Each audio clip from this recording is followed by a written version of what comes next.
think we've got everybody. Brad, do you want to say a prayer? Sure can. Bow your heads with me, please.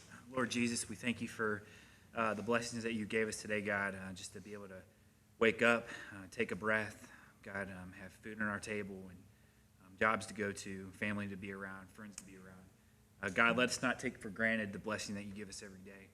God, we ask that you gather here with us and surround us as leaders of this community. Let them be decisions to further your name. In Jesus Christ, amen. Amen.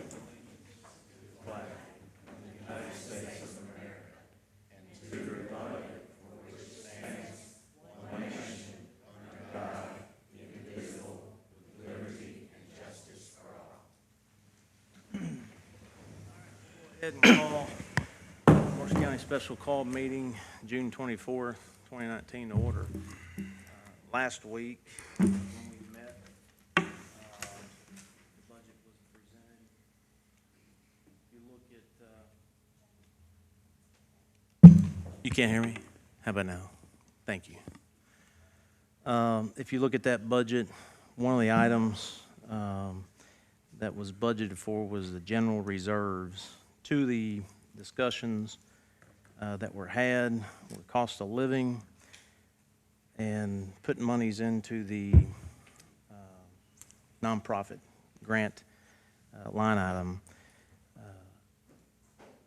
Is there any entertainment for a 1%? And actually those dollars can be divvied up however we choose, but 1% for a cost of living allowance for the employees come out of that line.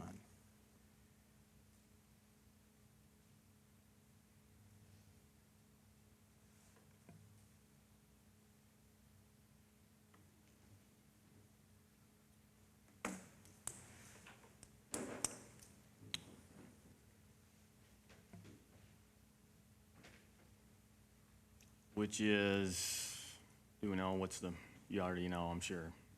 We do. It's $106,000 in the general fund reserves. None of that was discussed. But if we're going to budget COLA, we can pull 1% out of those dollars. $79,000.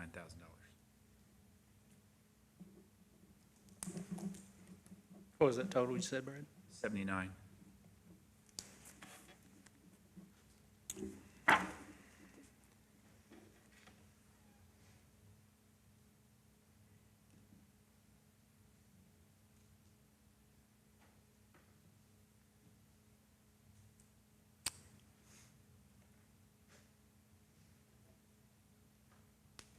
I would entertain 1 1/4. Well, the other suggestion, since there was a request to put monies into the grant line item, the remaining dollars could be put into the grant line. There's 106, we can divide it up however we choose. That's just a suggestion to discuss. 1%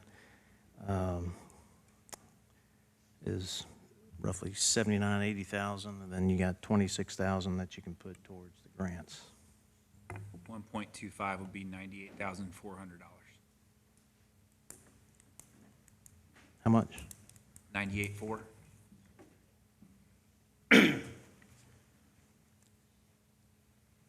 What? 2.5. I'd like to see 1.75 on that. And where do you want to pull the 1.75? The occupational. 1.75 would be 137.9. We talked about the other day. 1.9 was, yeah. Yeah. No, I'm talking about the 1.75. Do you want to explain the increase on the receipts? So I know Commissioner Collins talked last week about increasing the receipts on the occupational tax. One of the things that we have to realize is, and I think Judge alluded to this last meeting, is anything can happen to make those receipts go down. If we over budget receipts, and we're not, I don't say over budget, if we increase our receipts budget and we move that to expenditures for that much money because we have to balance, and we don't get those, we're really gonna be in a position. So to under budget on receipts so that we're under budgeting on expenses, if something happens, we're still in the good. If you flip that around, we're gonna be in trouble. But we're not, okay, so balanced to me is balanced, Right? zero. Correct. That is not what I'm seeing on this budget. What is that 385 left of the 4 point? That's a great point. Yep. Let me, as we were discussing last week, and I don't know what time exactly it was, but we had the weather issues that we had going on. If you go back and look in the previous years, as we've discussed in court, our assets, we haven't done a good job as a county in preparing for depreciation of our assets. That's one of the things that we have been trying to improve on. Case in point is our facilities. The roof of this facility was identified 2 years ago, about a year and a half ago, as being in a need for replacement. So while we were having our meeting last week, one of the things that I brought up was, it's the unknowns that actually happen, just like the weather incident this weekend. Luckily, we didn't have any infrastructure on the county side, but there obviously was on the private side. But we had a massive leak just downstairs in this facility. The maintenance guys went up, they repaired it the next day, they patched it up. We're putting Band-Aids on Band-Aids. And then the weather that we had this weekend, still, it didn't fix the problem. I mean, we can continue to move on and not repair what we are governed, and our responsibility is to repair the things that we need to repair and put a good plan in place to do that. That's just one example.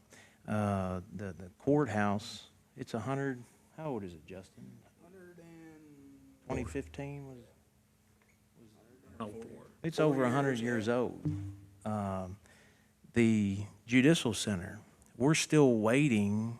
We have no idea what the cost is going to be for the judicial center. I mean, we've gone back to the actual original engineers, architects, and they have to look at the design. We're doing our due diligence there to identify what the problem is as far as the increase in mold in that facility. And the folks that work down there, I know the sheriff's department does, can attest that it's an issue. We've had a district judge that has been basically outside his office for 9 months. We don't know what that cost is going to be. So when we start talking about, the occupational tax and that 1.3 million, that is a budgeted amount. That's not a guarantee that we're going to get those dollars. And we still don't know the unknowns. We still don't know what the cost is at the judicial center. We may have to be having discussions as far as moving a lot quicker than I anticipated for looking at the roof on this facility to replace it. I mean, there are those unforeseen issues that happen. How many roads did you guys have to respond to this weekend? For 43 roads. Luckily, we didn't have any infrastructure issues. So when we put this budget in place, those dollars are there. One, if they come in like we anticipate, and then two, if we have an emergency or contingencies that come up, then those dollars are there to fall on when they come in. So, I mean, we discussed this last week. I think it's reasonable to take what we're budgeting in reserves and apply those however we want to the cost of living and the grants. I think that as an elected official, that's looking at this budget and making sure that the county's services are in good hands. I mean, dipping into the occupational tax, I know I've said it, is not a good plan. I think 1% is a good compromise. We have it in there already to take 4.7 of it. So the difference in dipping into it is Well, these dollars? Let me rephrase that, not dipping into it. I say dipping into it, extending those receipts. You know, the monies that we have in budgeted for the reserves, there's $106,000 that we can adjust however we want. I mean, that to me is 1% cost of living allowance is better than nothing. That's an improvement. That's a compromise. I mean, you two have to understand that is a compromise that's being put on the table. I'm going to make a motion for 1.75 cost of living adjustment for our county employees based on several factors. Most all of the surrounding counties, some of them struggling, all of them dealing with pension crisis, are doing 1.9 or 2%. I'm going to second it for the sake of discussion and let you. So that being said, that'll overextend that surplus line item, and there would be no other place to pull that unless you want to get down into the details of those expenses. Or, as you suggested before, raise that receipt for occupational tax. And being here for 3.5 years and seeing how this goes, I wouldn't recommend that, but I'm not a voting member. I'm just making a recommendation. That number's been at historically 6 million, and it's been reduced to 5. I think we've got a little room there to play with. I'm certainly comfortable with it. I don't think the budget you've never had at 6, but historical figures are at 6, and we're budgeting for 5. And that takes into account that you're guaranteeing you're going to receive all the other receipts to that end as well. I don't disagree with you there. But what I would say though, Brad, again, is $1 million or just 750, if it's 5.25 versus 5, that's a lot of income lost to get to that $750,000 loss. I agree. I'll say, being here too, if you had gone through what we went through with the fire, the floods 2 years ago, and that money would have been as a receipt and put in as an expenditure, because that's what would have happened, we wouldn't have had the money to spend to get dump trucks back on the road, maintenance trucks back on the road, tools back in their hands. I mean, those are some real things that happen. Now, I understand that you can't say, well, what if? You can what if until you're blue in the face, and I get that too. But historically, what we've seen is if you're not tight on those receipts, you can really put yourself in a bad situation towards the end of the year. But I understand what you're saying. I do. Historically, yes, it's under, that receipt line item is under budget. And we discussed this last meeting. Do y'all know what the TVA pilot payment history is? If we want to talk about history, the pilot payment for the TVA, we have budgeted TVA dollars. Do you know how much? Either one of you.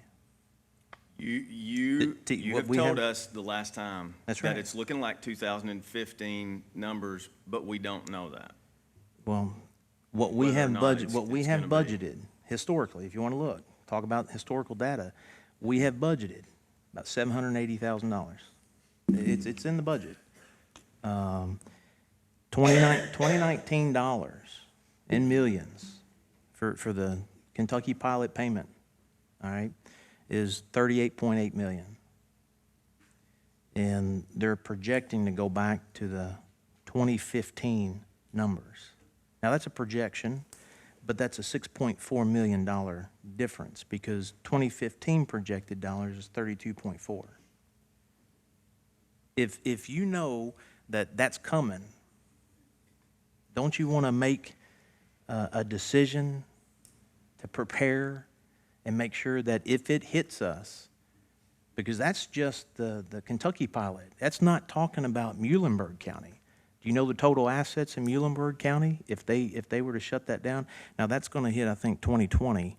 But do you know what the total assets? And that's not just the fiscal court. 780 is what we get for the fiscal court. It's also going to hit our school districts because the way that Kentucky has that formula set up, it goes towards fiscal courts in the school system or educational system, all the counties that participate.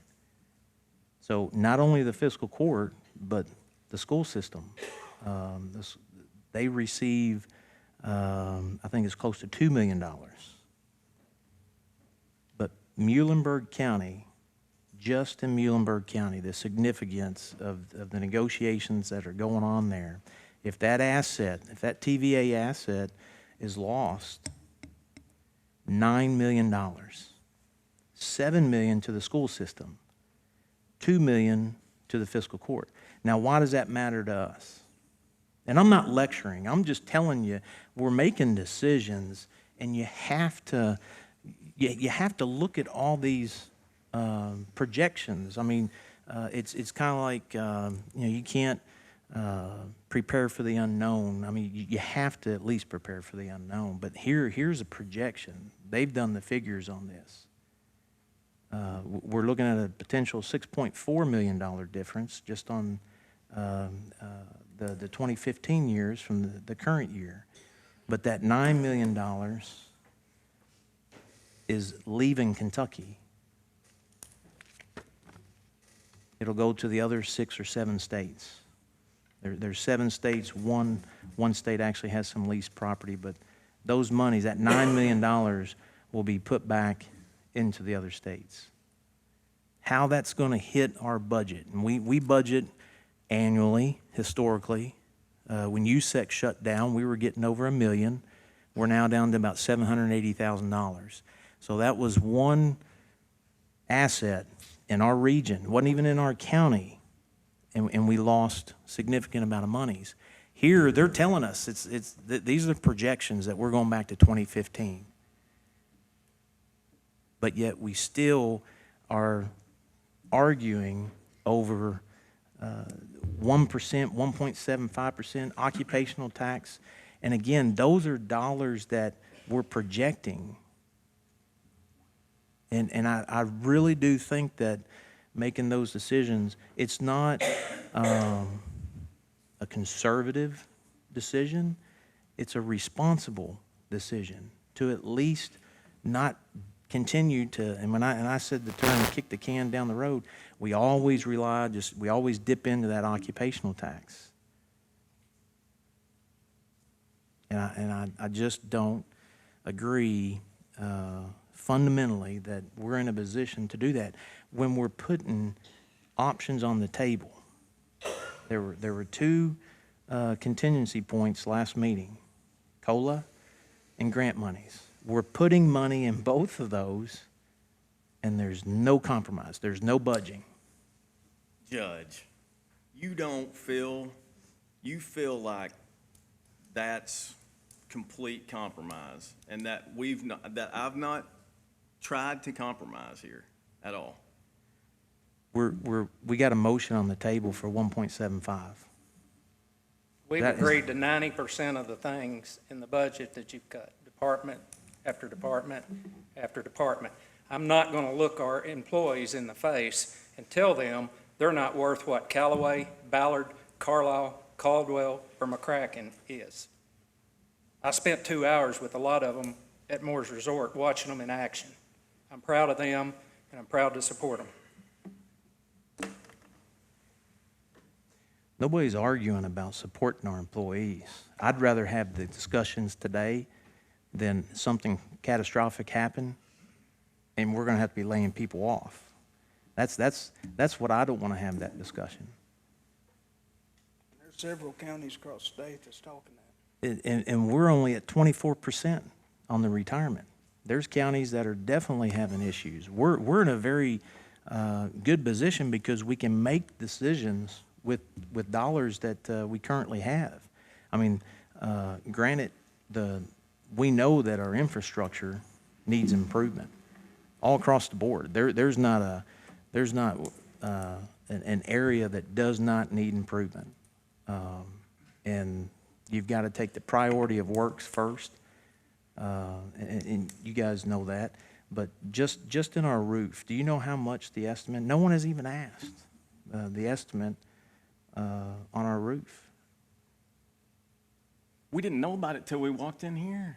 So what, I mean, I'm This not, this has been discussed in open court for 2 years. okay.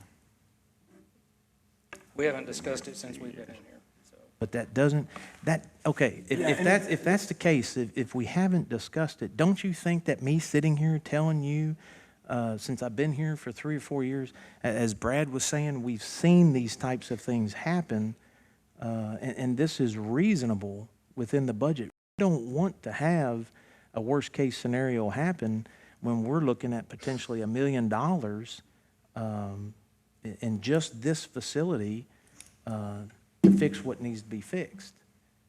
And again, that's not talking about the judicial center. You guys know we've been voting and we've been discussing the judicial center. We have no idea what's causing the problem at the judicial center. And the engineers have been, meeting with us. We're right back with thermal imagery or Thermal balancing. thermal balance, and they're finding this problem. But this problem may not be the actual problem to the problem. I mean, it's frustrating. It is extremely frustrating. And when I met with Judge Telly, I could see it in his face. He's been out of his office for 9 months. And I know it's frustrating for him. But we're going to do our due diligence to make sure that Markham Engineering is going through and identifying what could be the source of that problem. We don't know, and we don't know what cost is going to be attached to it. Just in HVAC, when you look across the state, I've talked to other judges, and when you're dealing with AOC, in some cases, some of these contractors were the same contractors. There's similar issues in other counties across the state. And one of the counties had $300,000 that they had to put towards HVAC. I mean, it's an unknown. We know we have a problem, but it's an unknown. But I just feel like those issues are not being discussed. And this was identified. We've had this, our total assets, because this is the courthouse, the jail, the judicial center, the sheriff's department, 911. I mean, this is about a $4 million cost to upgrade our facilities. It's going to take time. None of this is going to be done in a timely manner, but we have to prioritize these projects, and we have to take in consideration right now we're trying to get the final stages of the sanitation done so that we can get that to move out. We've discussed getting 911 off of our budget. I mean, there's a lot of things that we have in front of us annually, and I just don't think that these numbers are being taken into consideration. And that's what we know.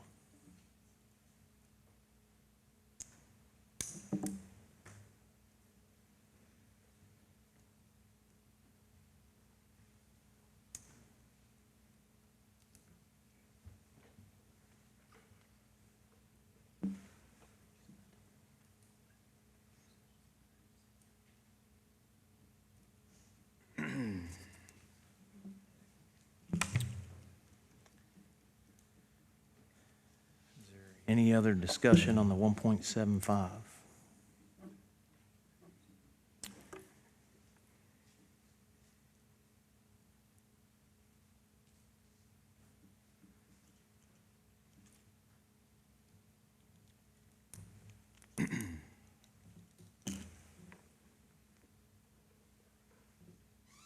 There's a motion and a second. We'll go to vote. I'm going to vote no. District 1, 1% was a fair compromise, in my opinion, no. District 2, Yes. District 3,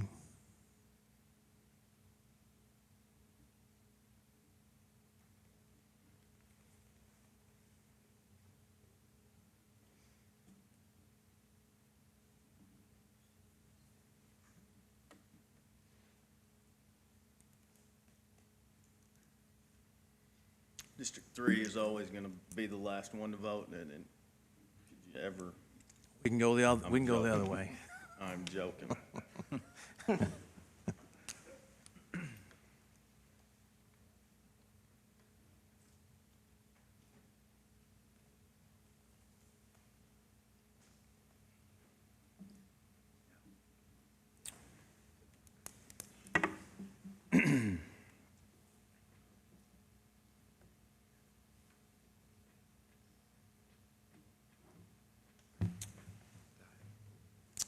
I will vote nay and make a motion that we amend. Hang on a second. We got 3 nays and 1 yay. Motion for the 1.75 fails by vote. So go ahead. You Okay, so I move to amend the budget to give all the county employees a 1.25% COLA, excluding elected officials not statutorily obliged, which is gonna take, well, I think you've already mentioned that number, but $40,000 off the table? Wait, One say and a that. quarter. 1.25 is 98,400. 98.4.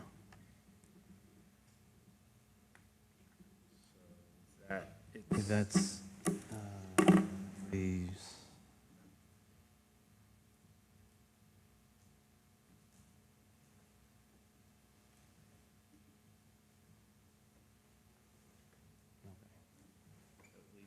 $7,834 in that, into the reserve line item, if that's where you choose to Hang amend the on. budget to pull from, Okay. to balance it.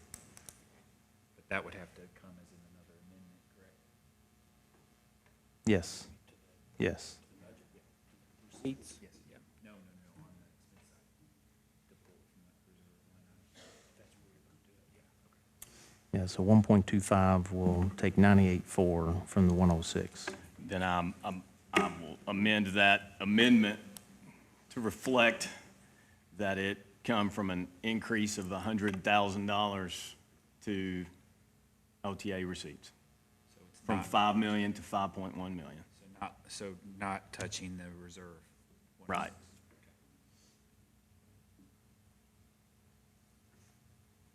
Amended that to 5.1.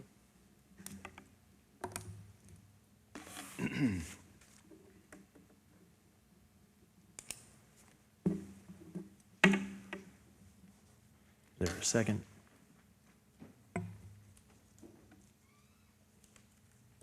Second.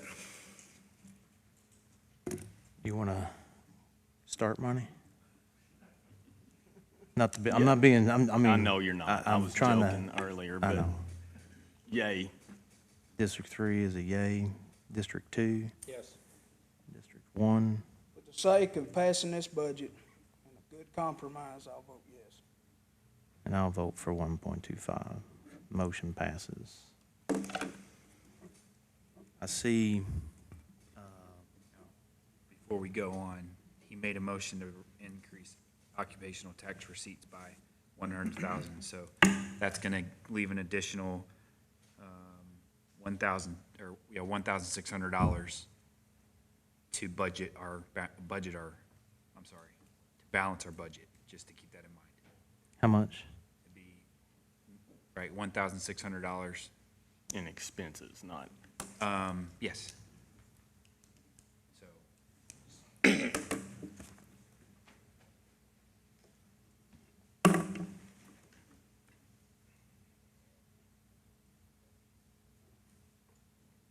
Okay.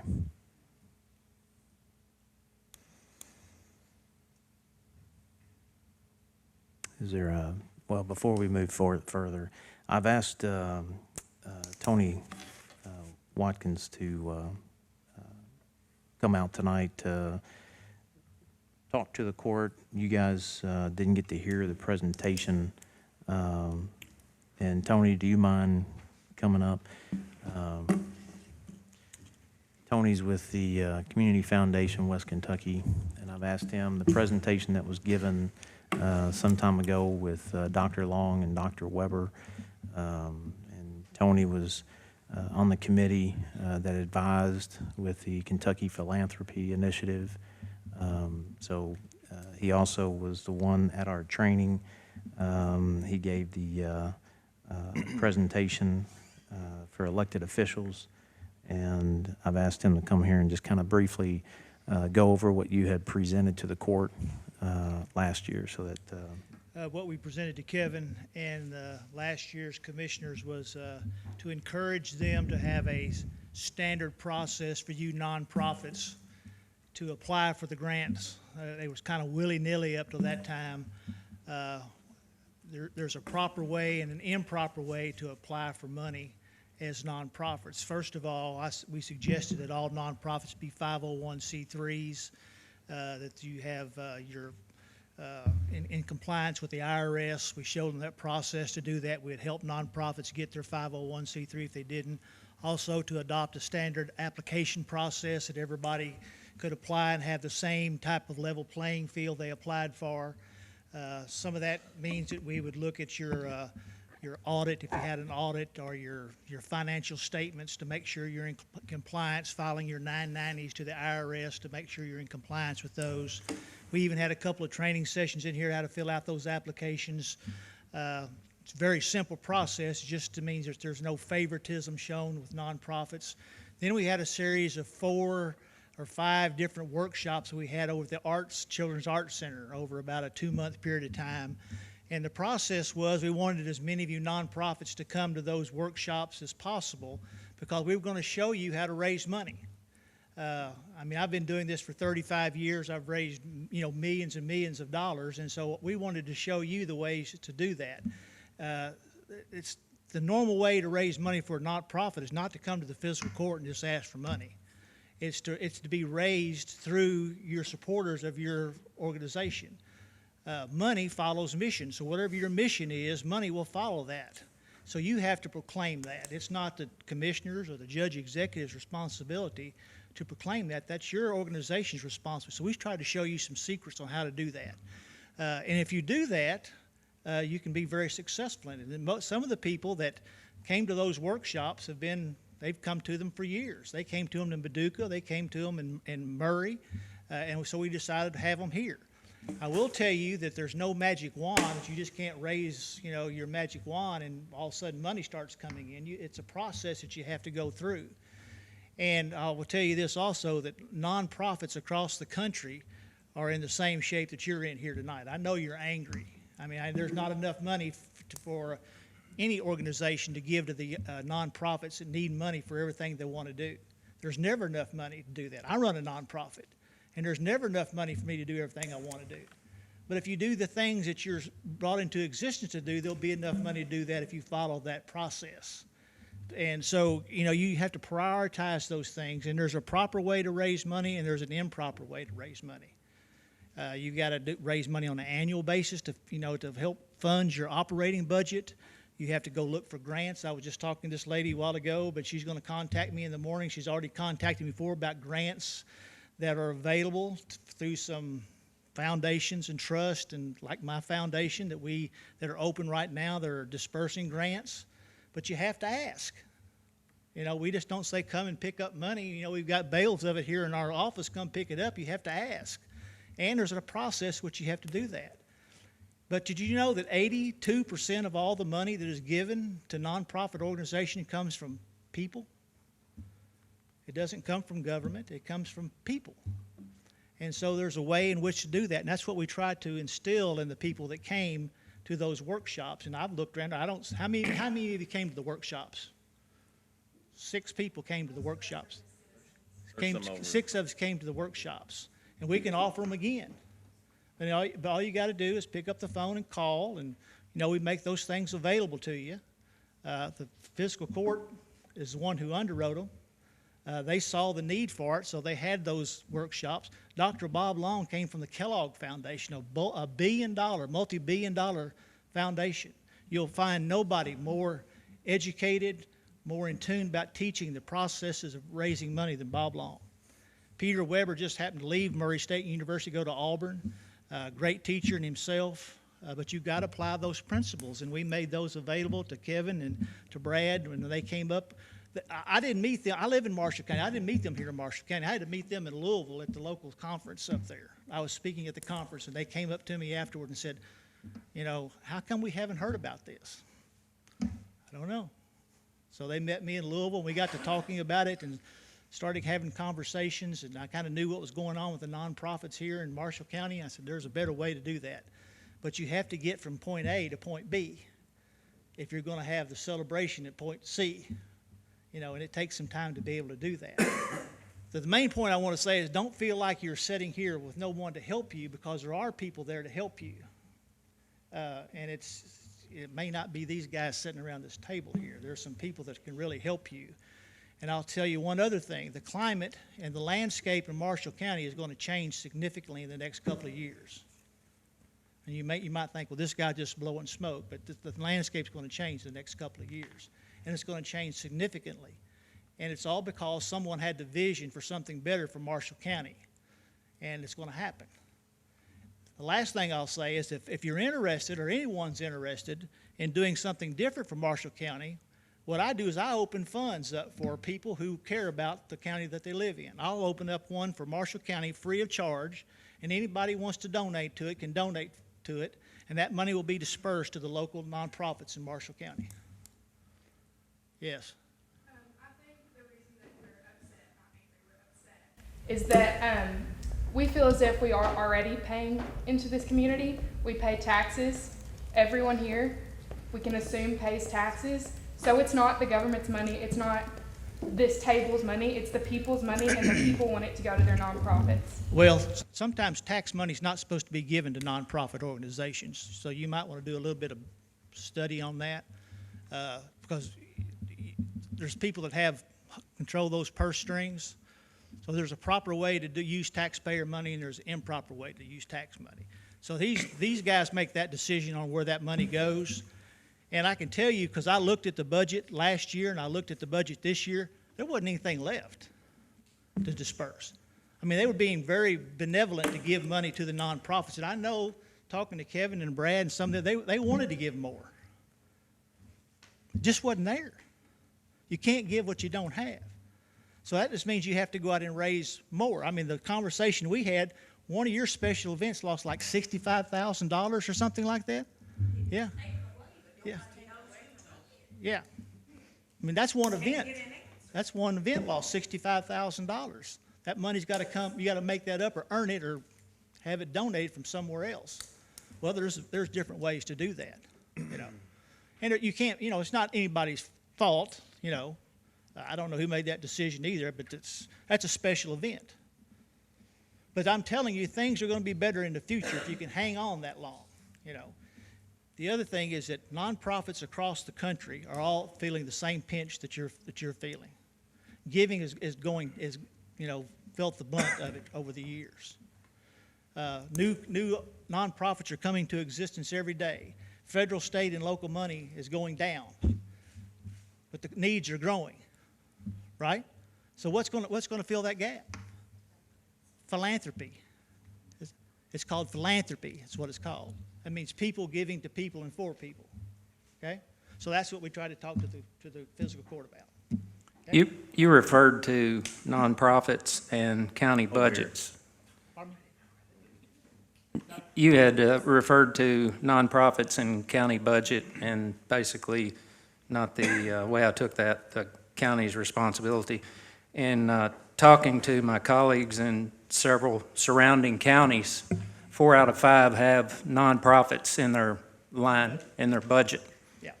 It's usually left from from what's left over like in this one, those situations, yeah. If they have a surplus, they can decide to give it back to nonprofits, but that's not the norm. 4 out of 5 is a pretty good percentage. So what's the number now? Still at 106. What's that? Well, 10, oh, okay. or if I put that additional $1,600 into that. Okay. 107.6. Yes. Tony, I appreciate it. Thank you. Thank you. Jennifer, I see you sitting back here. You're hiding from me. Jennifer Walker is the Assistant Director of the PAD. I've asked her to come here to speak on the federal and state programs. Hello. All right. My name is Jennifer Beck Walker. I'm the Executive Director of the Purchase Area Development District in Mayfield.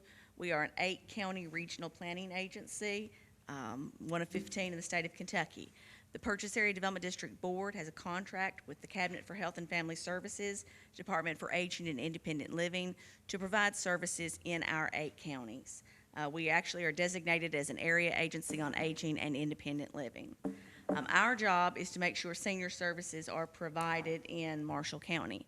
We are in the second year of a 3-year procured contract with the Marshall County Senior Citizen Centers to provide federal and state funds. Our federal funds are Title III funds, which include congregate meals, home-delivered meals, and supportive services, health education, health promotion, telephone reassurance, those types of activities. We also administer state-funded aging dollars in the home care program, which also includes a home-delivered meal component. So our job is to make sure those services are provided in this county, and as I said, we've had a contract for many, many years with the Marshall County Senior Citizen Center. Last week, we were given the official notification of their intention to close the center this Friday. So it's our job as the Area Development District to make sure that services still continue on Monday, July 1st. And our board of directors includes Judge Neal, Mayor Dodson, John Ward, Danny Holt. We have Marshall County representatives on our board. So we go through a 3 or 4-step process with the state to make sure there's continuity of services. And of course, our plan A is always that we continue with our current provider. So once we receive that notification, we go to plan B. Judge Neal invited me to, I asked to come over and meet with him, and he invited me to go with him to visit Marcella's Kitchen. We did. It was a very impressive organization and facility. And Marcella's Kitchen, their board, has offered to provide some of those meal services, actually at no charge to the state or federal government. They're going to provide those meals free of charge. We have submitted to the state, last Friday, we sent to them a request for a waiver to have what we've called a virtual senior center, which is a part-time staff person would be hired, would work 20 hours a week in the county, primary location being at Marcella's Kitchen, secondary location being here at the courthouse.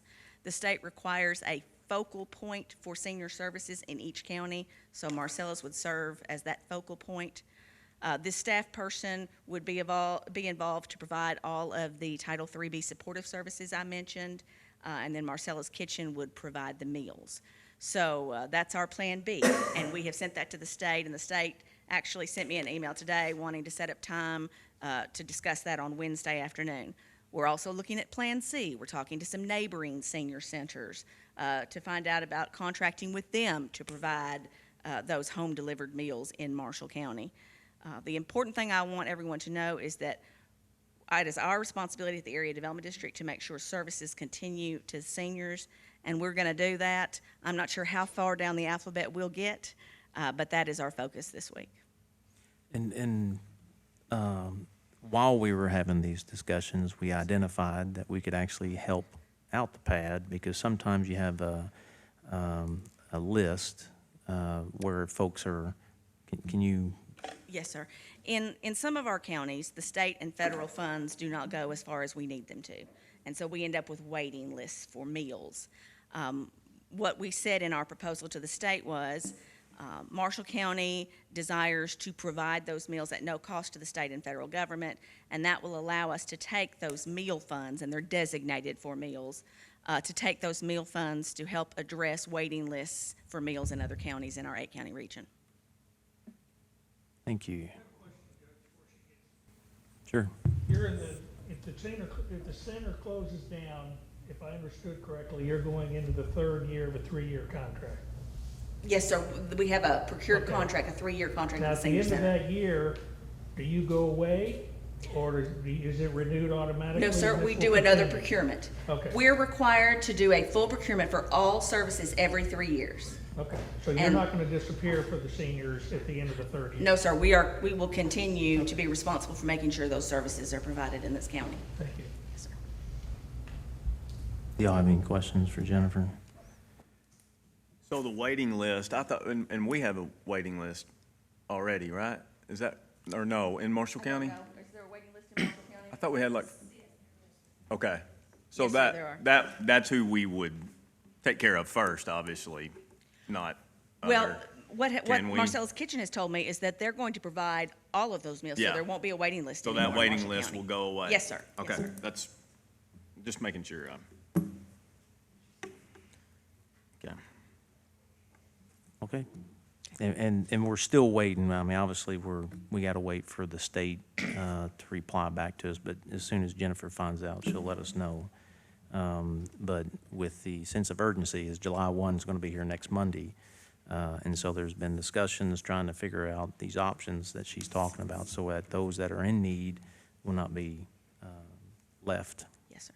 So, And there's no issue with sharing that list, obviously, with them. I guess they Oh, signed something absolutely not, Marcella's no. is No, not a. yes, we'd have access to that list. yeah. And as far as Marcella's, May 6th to May 31st, they actually, and I think I may have discussed this last meeting, the meals that they prepared were close to 2,100 meals. I think it was like 2,067. And 70% of their clients are seniors. So actually, the services that are provided through the PAD, this state contract, we're going to capture more folks. And sitting down with Marcella's board, they actually are excited that the PAD is going to bring somebody in to where they can provide those supportive services and provide services to more seniors in our county. Marshall County is a very giving community, and this is a testament to our county. Marcella's, we all know, their mission is a faith-based mission, and they've made it clear that anybody that needs to be fed, they're going to feed them. So this is a great opportunity for us in Western Kentucky to demonstrate a pilot program, and I think we've done a good job to make it hard for the state to say no, I hope. I hope so, too. But we will definitely, Jennifer will keep us posted. Yes, sir. Thank you. I work with Marcella since she's opened. And Marcella, like you said, is faith-based. There's no discrimination as far as who she feeds. Anybody is always welcome at her door. Why do we have a waiting list in Marshall County when there's always been Marcella's to provide that food? Yes, the federal government and the state government, for their meals, have a very specific meal menu that you have to use. It must be 1/3 of the dietary requirements for a senior, and it's very restrictive. And so for this specific meal, if you want federal or state funds for it, you have to provide this specific meal. Marcella has said that she doesn't want federal and state funds. She wants to cook her meal how she likes it, which frankly, you can tell by looking at me, I would rather eat that meal too. So what we have said is, when our funds run out, it's great to know that Marcella's Kitchen is there to pick it up. So hopefully there will be no waiting list in Marshall County. her meals, do they provide what seniors need in their diet? I mean, is there? Okay, I mean, It doesn't meet the federal requirements of the 1/3 of the meal. So I'm not a dietitian, I couldn't answer that. Thank you.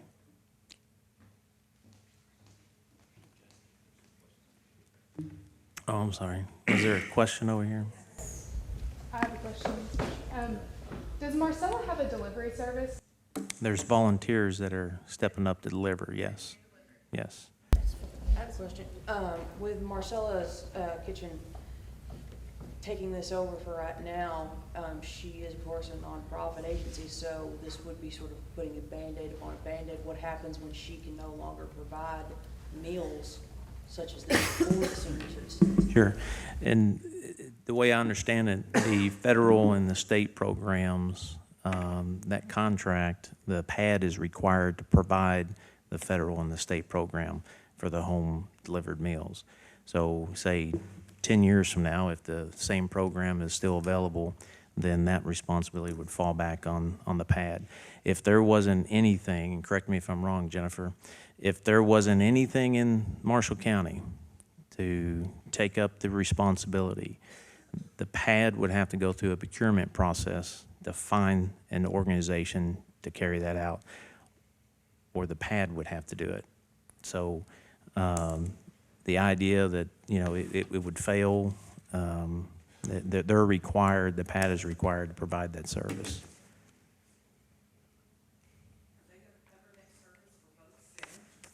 Do what now? They're gonna cover the same service for both centers. Which centers? Senior citizens. There's 2 senior centers in Yes. Marshall County. The senior center in Benton is the only one that takes the PADS program. The senior citizens in Hardin is a totally separate organization that does not participate in the PADS programs. Sure, sure, but they don't participate in their program. This program is basically set up by the state and the federal government. And you've got a board member that, Mayor, do you want to speak on that? I don't remember the date when we started not complying, or not, I don't want to use the word complying, but when we weren't part of the PAD office, what the PAD office. But when this was kind of dumped in my lap, the changes were made to break away from the PAD office. And a lot of it was because of the meals having to be such strict guidelines. And at the time, it was decided by the fiscal court, I think, it's a big part of it, to do what they've done, to make it not part of the PAD. Okay. I can tell you that Marcella's has made it clear that their organization, if there's seniors out there that want a meal, they're going to do everything they can to get them a meal. And if that means taking a meal to the Hardin senior citizens, they will do that. Their mission is to feed anybody that needs food. Anybody that they've got a school program that's, I believe she shared with us, that is a pilot program where they're feeding during the summer months when school is out to children. I think it was 10 to 15, maybe 12, I forget the total number, but they're truly doing great things over there. So. I have talked to Marcella about that. It's been several months ago, but she did indicate then that she wanted to work out a way that she could work with the one at Hardin also. Right, yes.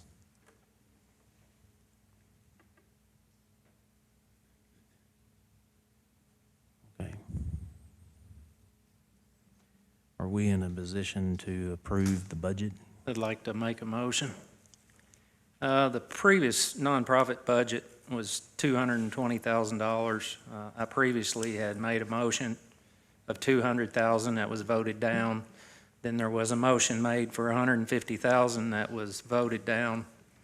I would like to make a motion that the amount for the nonprofit line be $125,000, which, by the way, based on last year's grant applications, would be split 12 ways.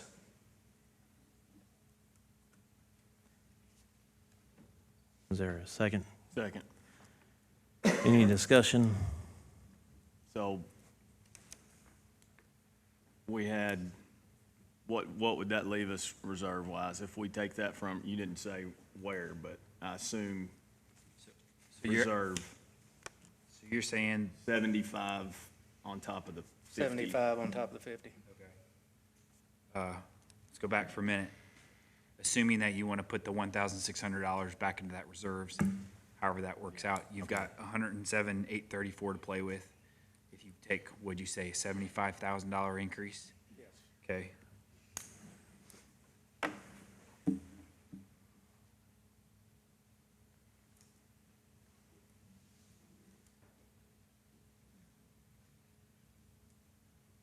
That'll leave $32,834 in general reserves.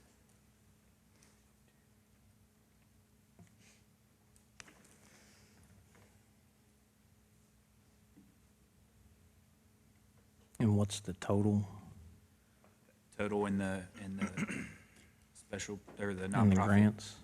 that would be $125,000.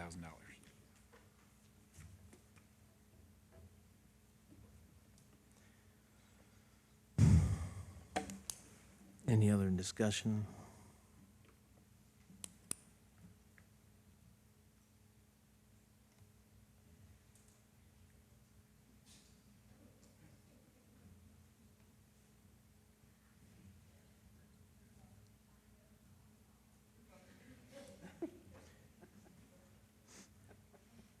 I think we budgeted last year 200,000. Yeah. It's more than what we budgeted last year. Last year was 220,000 is what was budgeted for, or that's what was, yeah, that's what was. budgeted. Yeah. Well, that's, we've been discussing this for 3 years. And I know I sat down and talked to the chairman of one organization, and complacency was, I think, discussed. There is a responsibility for directors to step up. If there is a board that's being complacent and trying to make the organization grow, and I'm just speaking frank, because that's what we discussed, it's not the county's responsibility to bail out organizations that don't sit at the table and want to participate. We tried this in 2016. We tried this in 2017. Gene, you asked me about the second meeting. I brought in professionals, and they laid it out. You can't ignore the opportunities that are out there. I really do believe that there are opportunities out there that we're not looking at. And that's not the fiscal court's responsibility. That falls on the organization if they have paid employees to do that. It's kind of like what Tony was talking about. The taxpayers, it's not their responsibility. And the thing is that some of these organizations, they're not in a position to fail. They're actually participating in our or in our grant program because we've made it available to them. Majority of those organizations are grateful that there's monies budgeted for the nonprofits, because in some cases they know that those monies won't be there.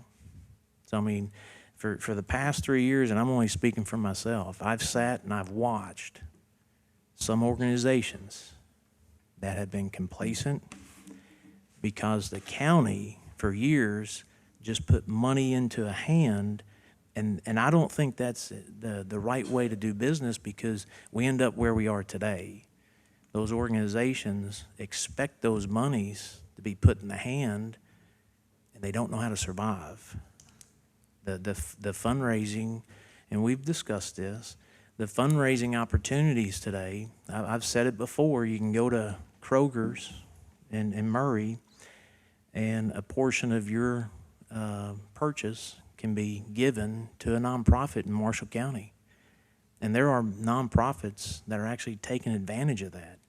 You can go to Smile Amazon is another opportunity that organizations can take a part of.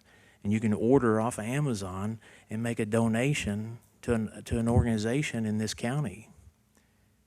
That transition piece, organizations that showed up and that wanted to be proactive, they were.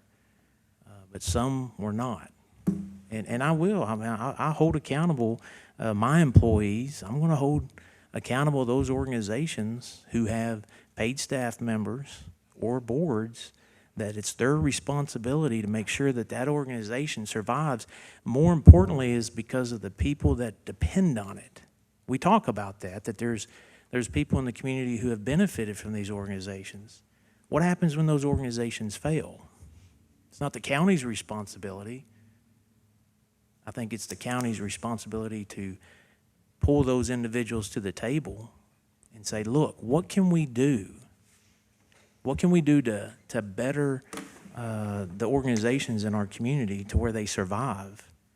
And we have that dialogue. But if the individuals don't want to participate, and that's what happened, it's not the county's responsibility.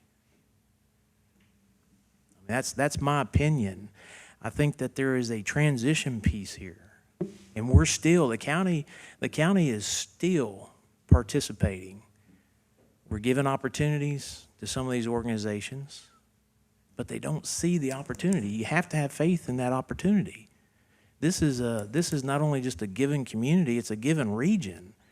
Western Kentucky, people in our communities will come out and give. It's just like what Tony was talking about. If you read the Kentucky Philanthropy Initiative, that transition of wealth, the people in our communities will actually come out. If you have a message for your organization and you get that message out to the people in the communities, they will actually support.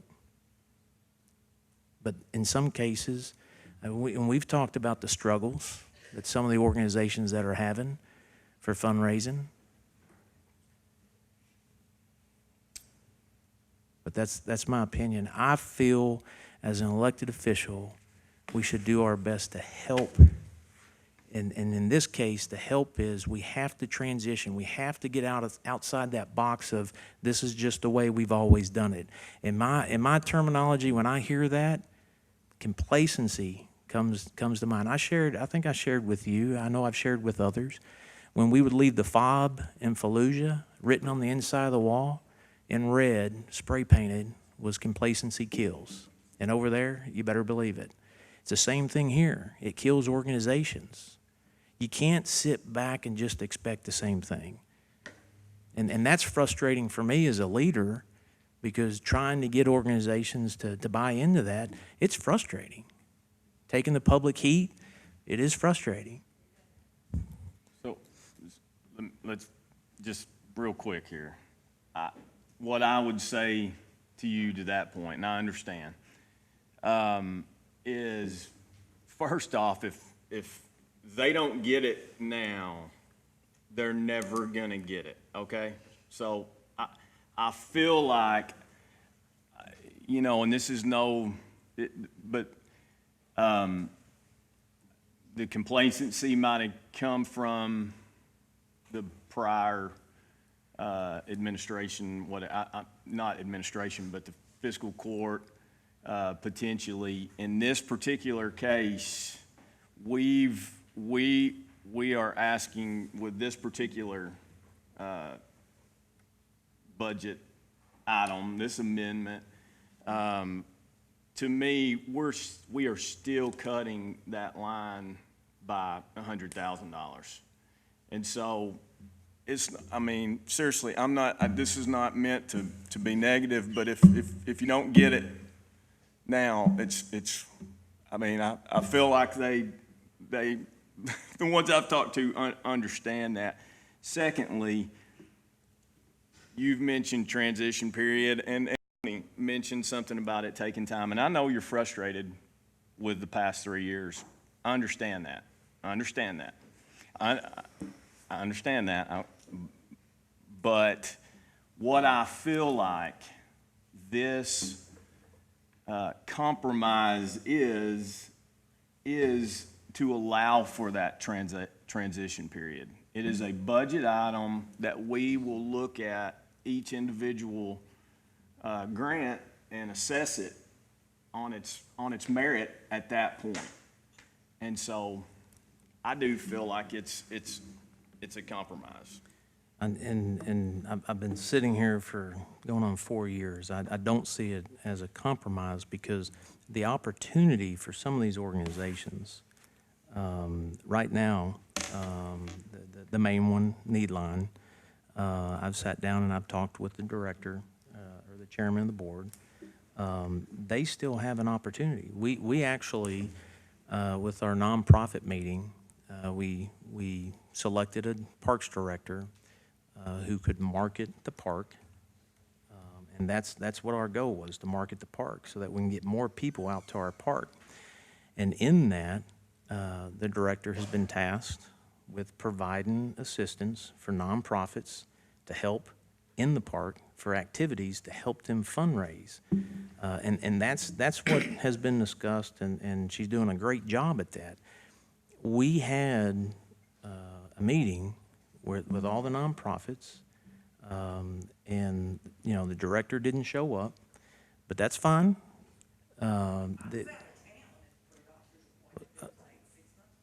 Okay. Somebody from the organization didn't show up, and that's fine. The thing is that the opportunity is not just based off of one event. That's what you got to get out, and that's what Mr. Moore, you and I talked about. You've got to see the opportunities that are out there. And in this case, we're providing opportunities with our park. That's what the county's doing. We're actually providing the director to work with these organizations to where if they want to have a fundraising event in the park, that she can help them. She's even brought information to them to where they can help fundraise. And I believe have all the organizations that have participated, Brittany, come and spoke with you? Not all of them. You're speaking of, but I also spoke with her after the fact and asked her to email me the information. I've not received anything. Okay. Well, it's not going to be her fault. I'm going to stand up for her. You were emailed. The organization should have sent somebody. I'm not going to sit here and cast blame on the director. It's not her responsibility to come and make sure that your organization shows up. I mean, everyone else showed up. But The others Okay. that were at the meeting. okay, somebody should have been there to get the information. All right, but at the end of the day, you still have an opportunity to fundraise for your organization, and we're providing a platform for you to do that in the park. I mean, I don't see where the county that should be the county's participation to help with these organizations, because when we look at the commitments that we have financially with what we have to do with our county, I mean, I'm going to look at what we have to do to provide the services for our county when we take those tax dollars in. And the organizations, we're going to give them an opportunity to get out in our and utilize the assets that we have, like the park. Yes, Brittany? Yes, come up here and explain what was discussed.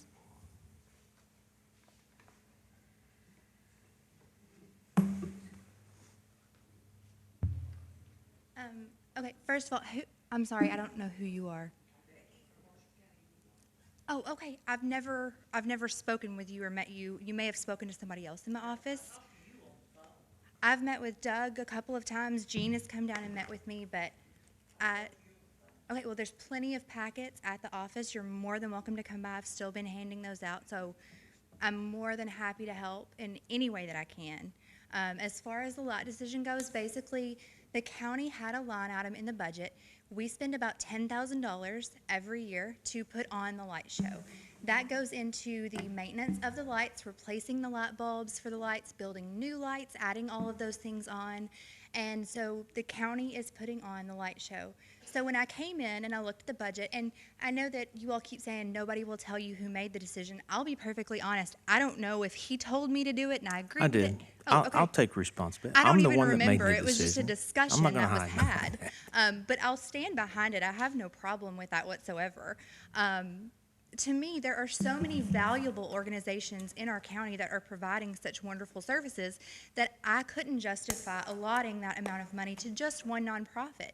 I think Needline is a wonderful organization. I have nothing against Needline. I have nothing against any of the organizations, but I did feel like as a county asset, the park should be helping as many nonprofits as possible. One of the options that was suggested was to have the different nonprofits take turns doing the Christmas lights each year. I didn't think that that was fair to Needline, and I still don't. And I would not have supported that decision because it would have completely cut funding for Needline. So the option that we spoke about and decided would be the most beneficial would be to divide it up to where a different nonprofit could work the lights each week that it's open, thereby giving Needline a chance to still bring in some of the money, and then I'll be marketing each of the nonprofits that's working the Christmas lights each week to help the county to know about the nonprofits, to bring awareness to their issues, and so it'll be more than just a Christmas light show. It will also be a way for the county to learn about and get involved with all of the different nonprofits, because we do have so many great ones within our county. And then on top of that, I did put together in the packet, and again, I'm happy to even stop one by Needline for you if you would like one. In that packet, I put together some of the resources. I didn't have any training in grant writing or anything before I came into the parks job. So I've had to educate myself just over the course of the last few months. And I've done a lot of research on how to write grants and how to find funding and how to raise money. And I'm actually doing that now for the Miracle League as well. So I'm in the same boat. I understand completely how hard it is to raise funds. And I understand how frustrating it is when you're so passionate about something and you need the money to come in and it's just not there quick enough. I totally understand and can sympathize and empathize with all of that. And so because of that, we are working on new ways to help all of the nonprofits be given an equal opportunity to raise more funds in addition to the Christmas lights. And I'm not talking about a few $100s. What we're working to develop will be large-scale fundraising that the park will help the nonprofits to come in and work on this weekly event, and then a lot of the nonprofits are going to be able to benefit, but it will not be just dedicated to one nonprofit also. It will be open to all of the nonprofits within the county. And I think that that is, that $10,000 also that is in that line, that does not include the electric bill for the light show. That also does not include the county employees' time and labor to put up the lights and take down the lights. So that was just a lot that was being put into one nonprofit. So that decision with the lights was in no way intended to be to the detriment of Needline. If anything, it was to help a lot of the nonprofits who are hurting. And that's how that decision was made. I feel like that it was directed at Needline because he's trying to cut our county grant, which I understand, and we could lose that. But I met with him, and he gave me his word when he first came into office. They would not pull the light show because that was our lifeline. It was designed for us. It was built for us. It was dedicated to Needline. We didn't go take Marcella's, for an example, Marcella's Empty Bowl project, or we didn't go take the golf course, golf fundraiser from the Exceptional Center. We knew that was their big ones. We just don't do that. That's just a code of ethics. Yes, ma'am. I totally understand that, but I think that the difference is the county is not funding those fundraising efforts. The county isn't funding the golf tournament, and the county isn't funding the Empty Bowl project, and that, in essence... Setting those lights up. No, they are still setting the lights up. No. No, you didn't listen. What if they didn't set those lights up during Christmas? What are they gonna be doing? But After that's the not lights are that's not set. an option. I mean, we are having the light show regardless, so they will be putting up those lights. So that isn't a question of what our employees And will you're do with talking their about time. the electric bill. I thought the solar panels was gonna alleviate No. a lot of that. We still No. have a very large electric bill. It doesn't eliminate our electric bill. Yeah, the solar panels, and that was discussed in court, the solar panels is for educational. The school, the Central Elementary School and Big Rivers partnered to where they can monitor the solar panels. It's not the save-all for our electric, trust me. It's, we still have a bill. And as far as the Christmas lights, the organization has not been told that they're not going to participate. You still get to participate.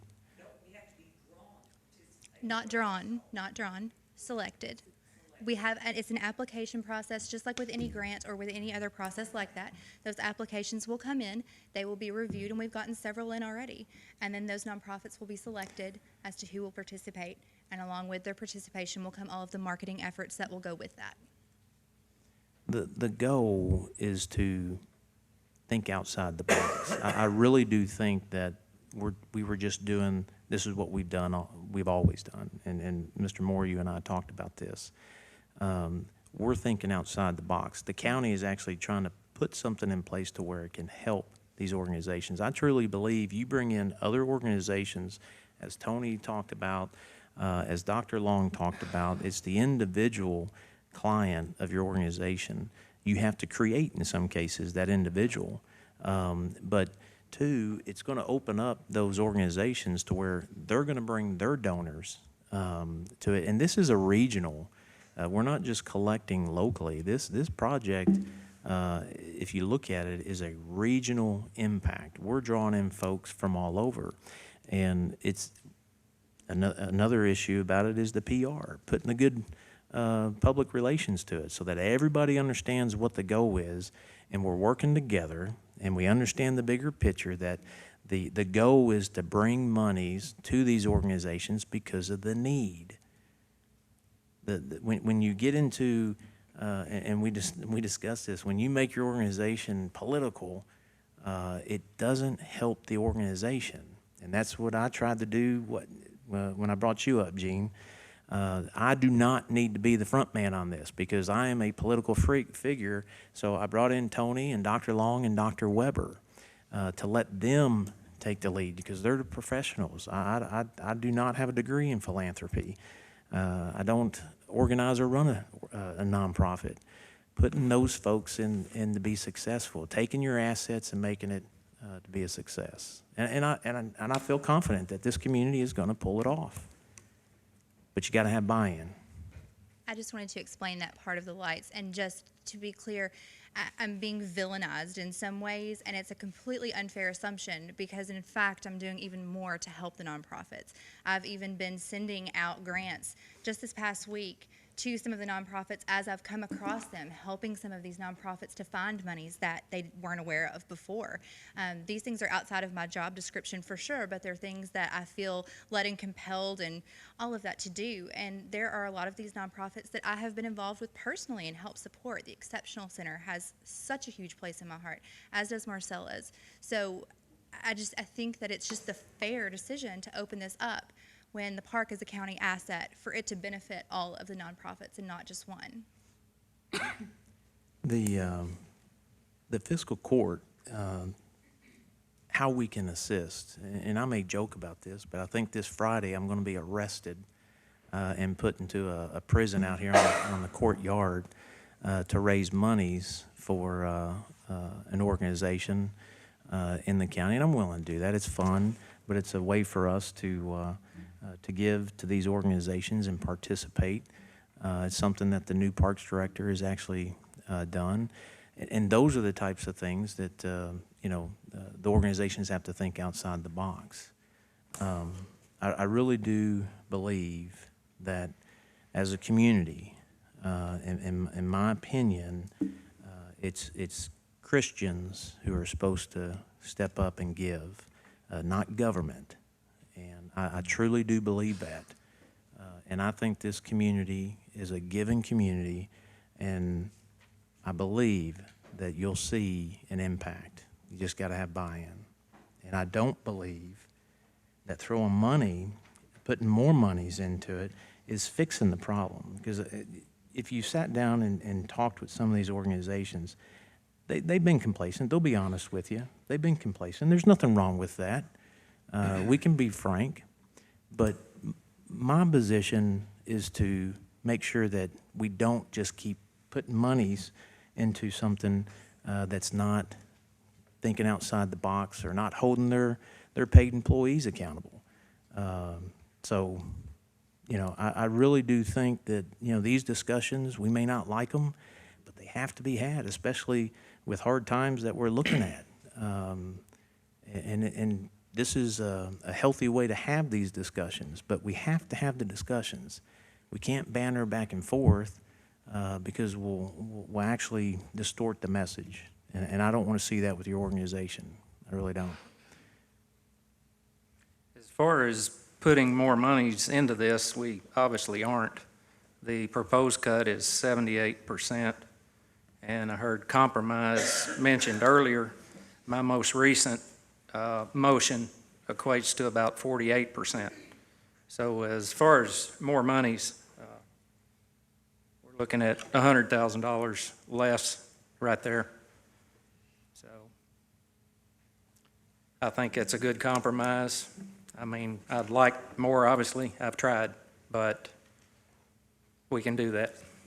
I think throwing money at it is what has been done in the past, which is just to set it out. I do not feel like it coming back to this court with the grant applications, and there's nothing to say that it has to be a one-time amount of money. What I see that as is you prove to us that you can raise $10,000, and if there's a $2,000 need, then it's a budget item. It does not state in there that it has to be used fully, correct? Well, if you look at the grant application process, the process that is already in place, that we had Tony and Dr. Long and Weber come in, they helped us put it together. That's not how it's set up. They put in their projects, and it's the projects that they have based off of the monies that are available in the budget, and then the projects are pretty much identified as far as priorities, and then the monies are given out. But that depends on how much monies are available. In this case, the services of the county are priority. The grant dollars that we set aside are probably going to fluctuate each annual year. And what I'm trying to show is that we've got priorities. We've got several. And when we start looking at how much monies that we can commit to this, the grant items, we have to be smart because there's a lot of unknowns, there's a lot of knowns.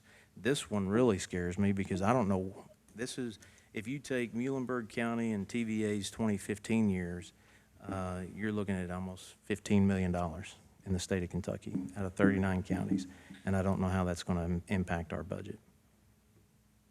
And knowing that, making a decision, and it impacts our budget, and we end up in a negative, and we can't provide that service, it's going to look bad on us. It's not, to me, that's not being good stewards of the taxpayers' money.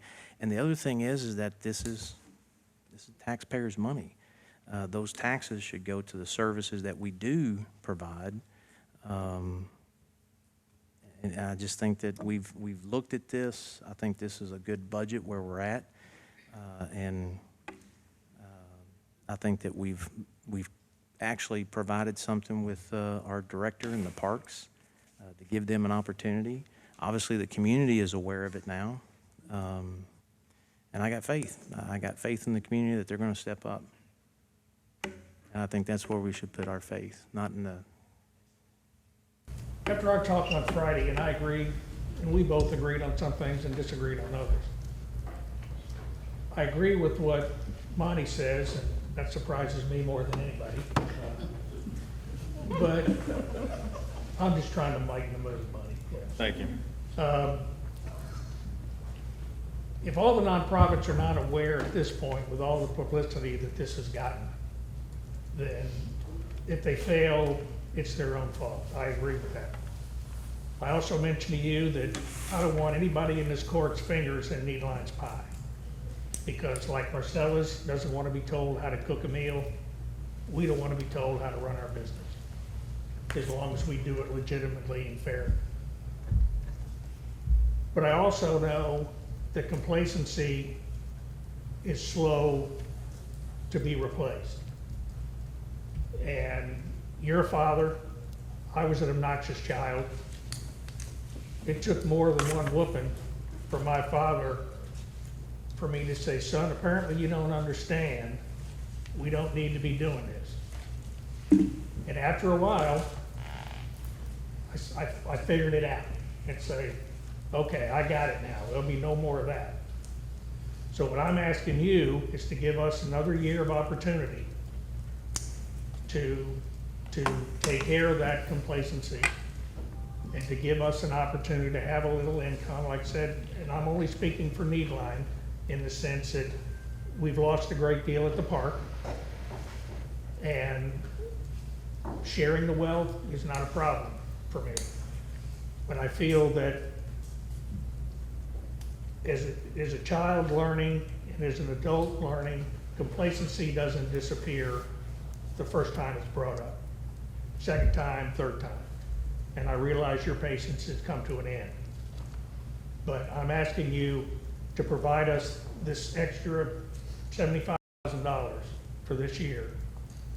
And for me personally, and I'm not speaking for Needline, whatever happens next year, I'll keep my mouth shut.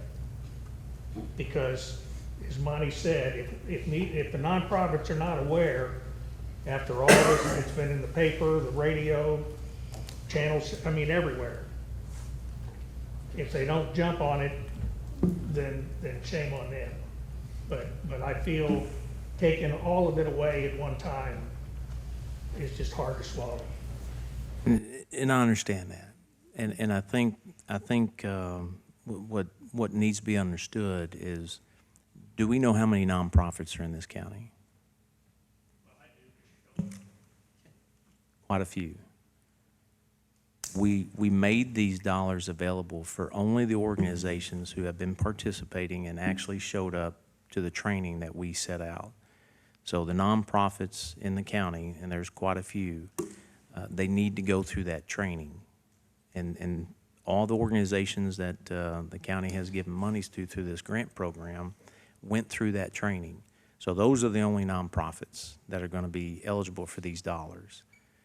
But the other point is that, you know, since 2016, I've been discussing this, and here we are. I really do think that the organization is not going to fail.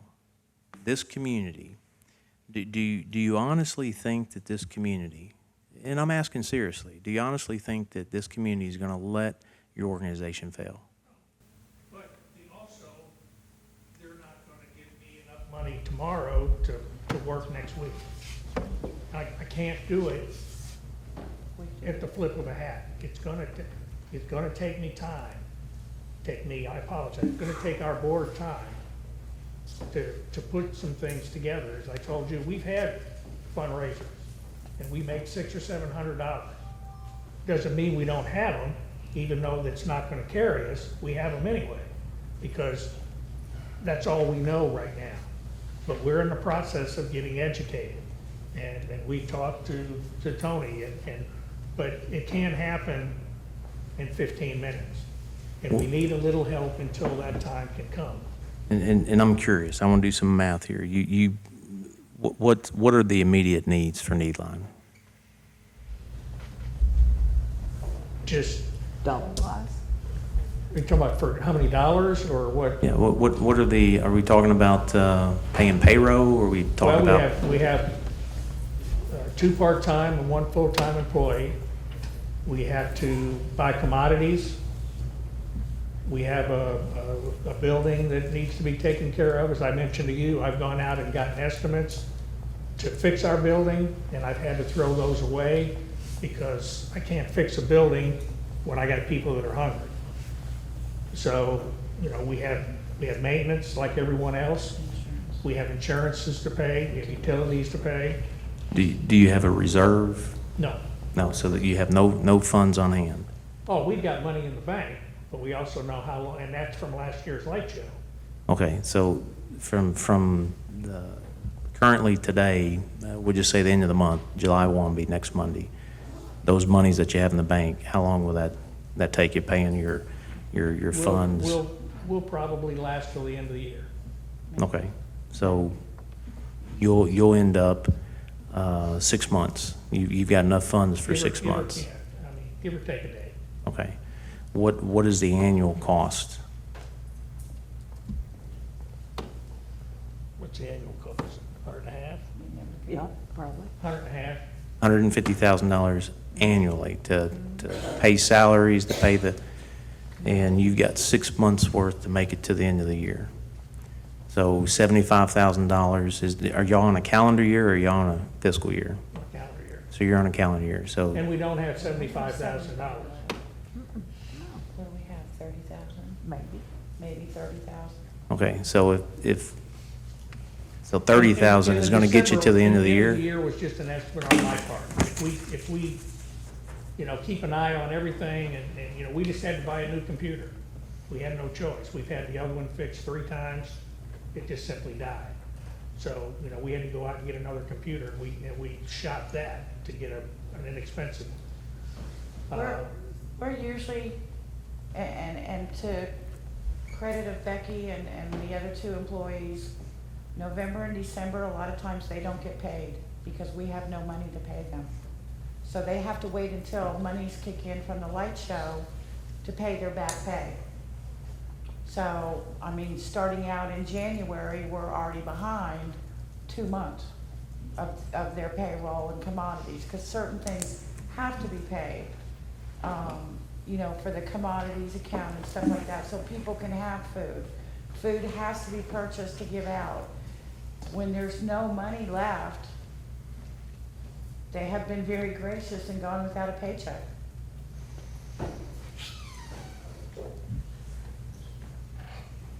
Do you have any other source of income that comes in? We have the building, we sell things that are donated in our building out back. And that may bring in, on a good month, $700 or $800, you know, between the front building where we have furniture and the back building where we have dishes and hardware. That's every Thursday and Friday.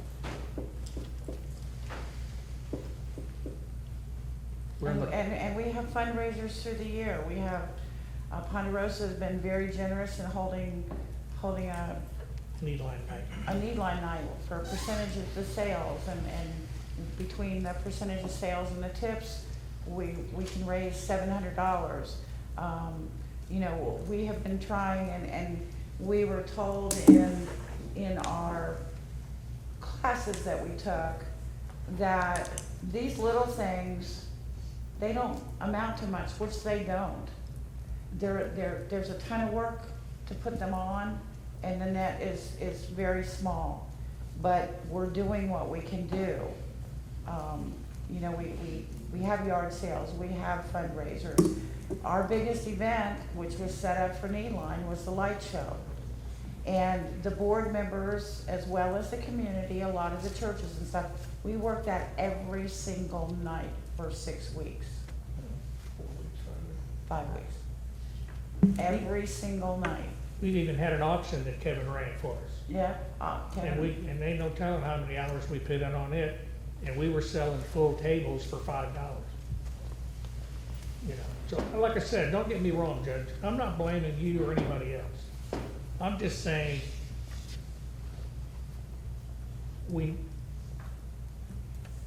most of us were a little slow out of the gate. And I'm willing to admit that. And I don't think we're the only organization. But to cut us off at the flip of a switch. Well, You know, we, after you've whooped me 3 times from we- 216, then I've learned. we've talked about that, though. I mean, you're not cut off. The opportunity is still there. And No, we'll be fair. Judge, on that note, you said, Tony said, it takes time. Those classes were October, November, December, and January. I attended every one of those, and every time we were told, it takes time. And you can't do this in 3 months. You can't do this in 4 months. How long does it take to get these grants approved? I'm going to disagree with you because I've seen an organization raise $1 million in various cash or stuff. I've also seen somebody raise $500,000 in less than 6 months. It is the message. You have to get the message out, and I truly do believe that is the responsibility of the organization. I would actually, just looking at doing some of the math here, you got 30,000 that's in the bank right now. I don't know off the top of my head what your payroll is. What's your payroll for the full-time and the 2 part-time?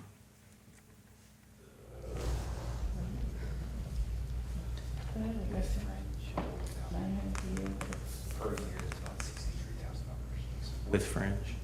Okay, so Brad's saying about 63,000 with fringe. Is that about right? With fringe? Yeah, maybe for you. That's what's on your budget. Hmm? That was on your 2018 budget. It doesn't lie. Thank you, because I don't have the paper in front of me. If, I've got it right here. if it's 150,000 annually, right, to run the organization, you got 30,000 in the account, that leaves you about 120,000. That's enough, you estimated to get you till the end of the year, 6 months. If 30,000 more. we, We have to be very, very. I mean, we'll have to be. Okay. again. And the thing that we depended on before is when we ran out of money, the light show started. Mhm. So if we made $500 tonight, that went in the bank tonight, and I keep saying it's not we could spend it tomorrow.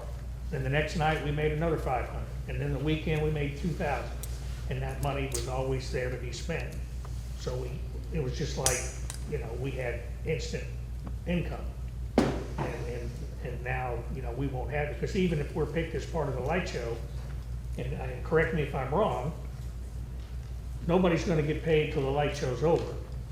So that's January 1. I'm assuming your people are gonna have to count it and check it and recheck it and then divide by 5 and cut us a check or whoever. So that may take a week, 2 weeks, 3 weeks. So we may not even see a check till the end of January. And with no money, we can't even open.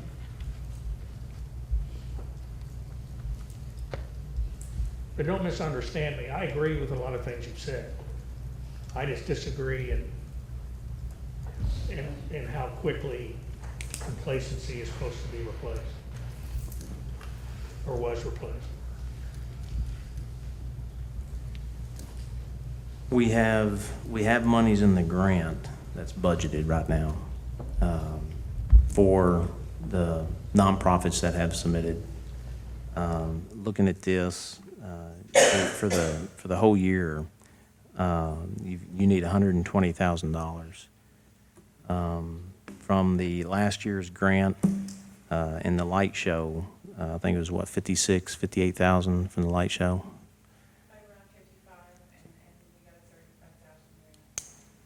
So you're looking at almost 90,000. Would it be fair to say that with the grant dollars that are already budgeted,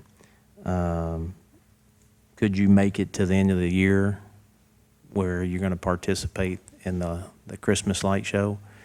And then from there, we can see. I still think in the meantime, and we talked about this, you've got 5 months.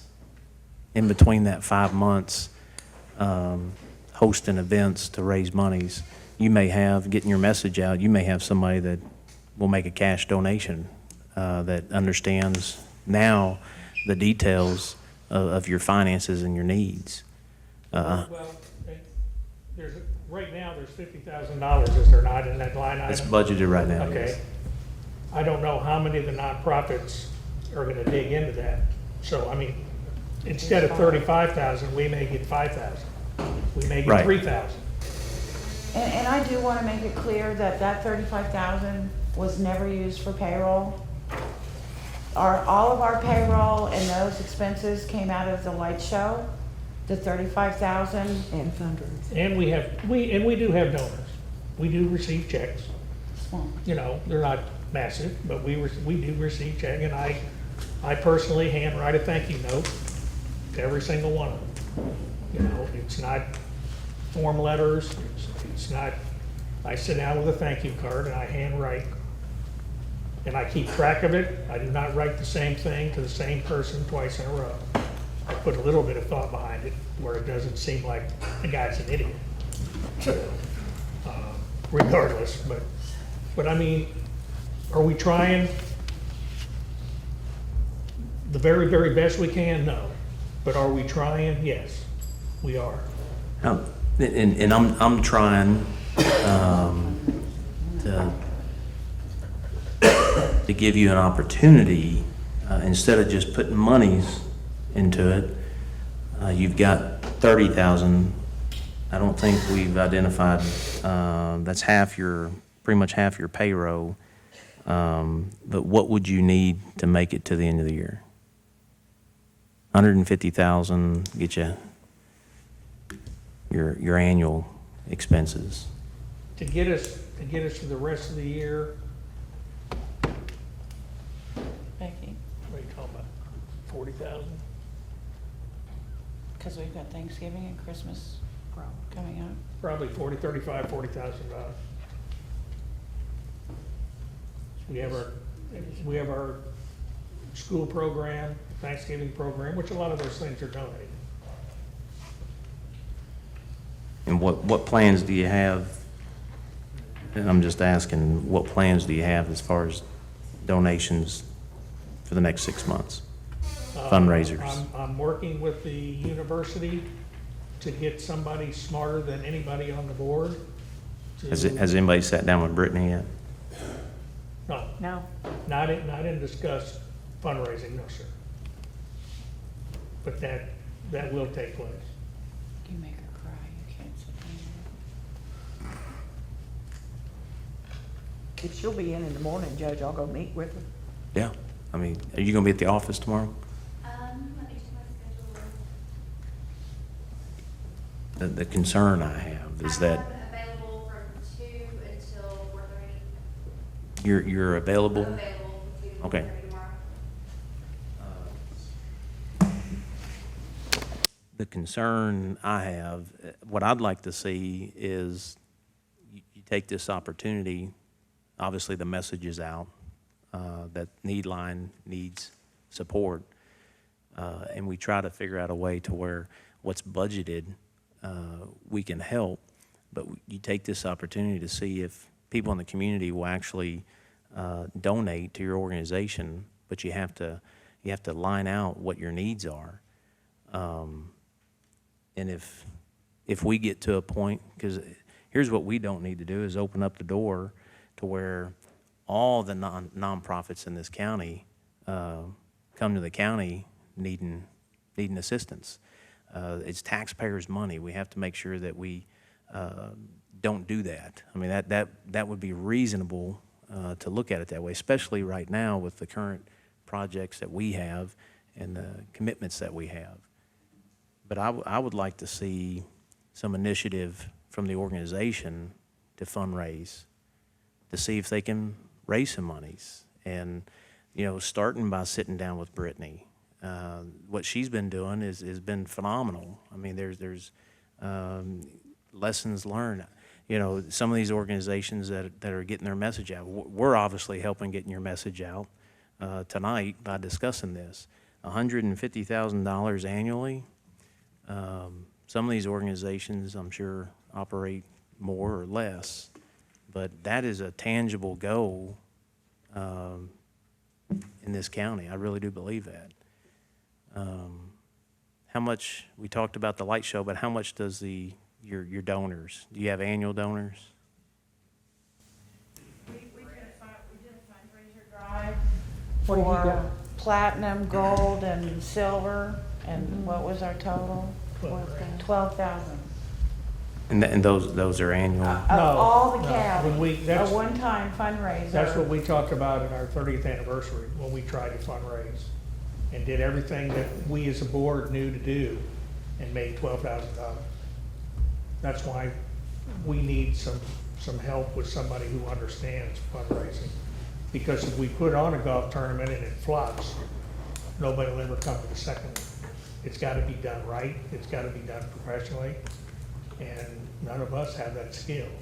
So that's the reason, you know, we have tried to find somebody at the university who goes to school for that, who understands how to do all those things, and have them intern with us, so we can learn from them how to fundraise.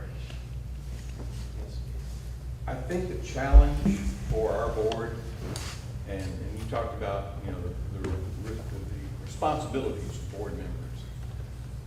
Up to this point, because of the generosity of the fiscal court, the primary people that make up our board are primarily people that have a heart for the people that are living at or below poverty. But what we need to develop are some people that have contacts and some skills to help us to do the kind of fundraising that we need to do in order to make up the kind of money that we need to make. And so there is this transition period that we're going to have. And I've got some ideas of what we can do, but all of that's going to take time. We've talked to Tony, I believe, about some possible grants that are available, but many times those are on timelines. They're not always readily available anytime you ask them. It's a certain time of year. And so it's those kinds of things that we're struggling with right now. You know, I spoke with, one of the applications is the Veteran Support Group, and I spoke with some of the board members. They understand that there's needs in this county, and they're willing to pull their application so that some of those funds can be less competitive. It's those types of things that, you know, we need to be having as far as a conversation. But again, you have to bear with me. Just throwing money, and I don't. That's what we've been doing instead of looking into the details of some of these organizations. I would like to see a compromise with the organization to where you show us a period of time where you get out and you act on some of these ideas. I think that that's a fair commitment because what I don't want to do is set a. Go ahead. Oh, we was just wanting to make a motion to recess for 10 minutes. We're about to die. Okay. Bathroom All right, break. yeah. Second. All those in favor say aye. Any opposed? Motion carries. Is everybody back? Yeah. We'll call it back to order. We got everybody? We'll call the fiscal court back to order. Okay. I think we were talking about a compromise where the organization, because this didn't just happen this year, actually shows some initiative to actually try to get out there and raise the needed monies. And then, yes, this fall, if there's a discrepancy, then we can revisit that. But I think that that's fair on your part to act on some of the ideas. I mean. Well, I'm going to be selfish. I'm going to let you take your vote first. And if your vote fails, then I'll take you up on your offer. If it passes, then I'm good either way. So.